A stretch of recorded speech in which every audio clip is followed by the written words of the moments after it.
আমরা যখন জুলাই ঘোষণাপত্রের কথা বলছি, আমরা যখন জুলাই সনদের কথা বলছি, আমরা যখন মৌলিক সংস্কার বাস্তবায়নের কথা বলছি, ঠিক সেই সময় ওরা বলে রাজনীতিতে নাকি আবেগের জায়গা নাই। আর আমরা বলি জনগণের ন্যায়সঙ্গত আবেগকে বাস্তবে রূপান্তর করাই আমাদের রাজনীতি। জনগণের মধ্যে আবেগ সঞ্চার হয়েছিল বিধায় জনগণ 24-এর অভ্যুত্থানে বুকের তাজা রক্ত রাজপথে ঢেলে দিতে কুণ্ঠাবোধ করে নাই। জনগণের মধ্যে আবেগ এসেছিল বিধায় অস্ত্র ছাড়া খালি হাতে তারা রাজপথে ওই আওয়ামী সন্ত্রাসীদেরকে তারা মোকাবেলা করেছিল। জনগণের শক্তিকে ভুলে যাবেন না। জনগণকে আবেগী বলে জনগণের চাওয়াকে ছোট করে দেখবেন না। জনগণের চাওয়াকে বাস্তবায়নের রাজনীতি বাংলাদেশে প্রতিষ্ঠা হবে, এটাই জুলাই অভ্যুত্থানের আকাঙ্ক্ষা।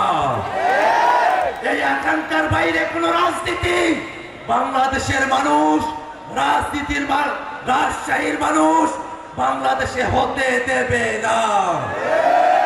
ভাইরা আমার, বাংলাদেশের মানুষ দীর্ঘ সময় ধরে নিষ্পেষণের মধ্য দিয়ে গেছে।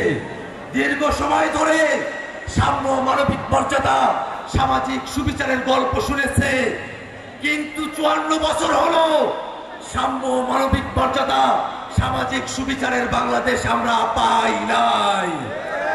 কিন্তু আমরা বলতে চাই, শুধুমাত্র বাংলাদেশের পয়সাওয়ালারা, বাংলাদেশের ক্ষমতাবানরা তারা বাংলাদেশের মর্যাদা নিয়ে চলবে, আর এদেশের ঠেলা মজুর, রিক্সা চালক, কৃষক, শ্রমিকেরা সরকারি অফিস আদালতে গেলে তাদেরকে দূর দূর করে তাড়িয়ে দেওয়া হবে।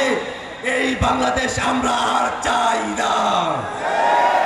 আমরা এমন এক বাংলাদেশ চাই যেই বাংলাদেশে সরকারি অফিসে গেলে, আদালতে গেলে, পাসপোর্ট দেওয়ার জন্য গেলে বাংলাদেশের প্রত্যেকটা মানুষ মানবিক মর্যাদায়, সম্পূর্ণ মর্যাদার সাথে রাষ্ট্রীয় সেবা তারা গ্রহণ করতে পারবে।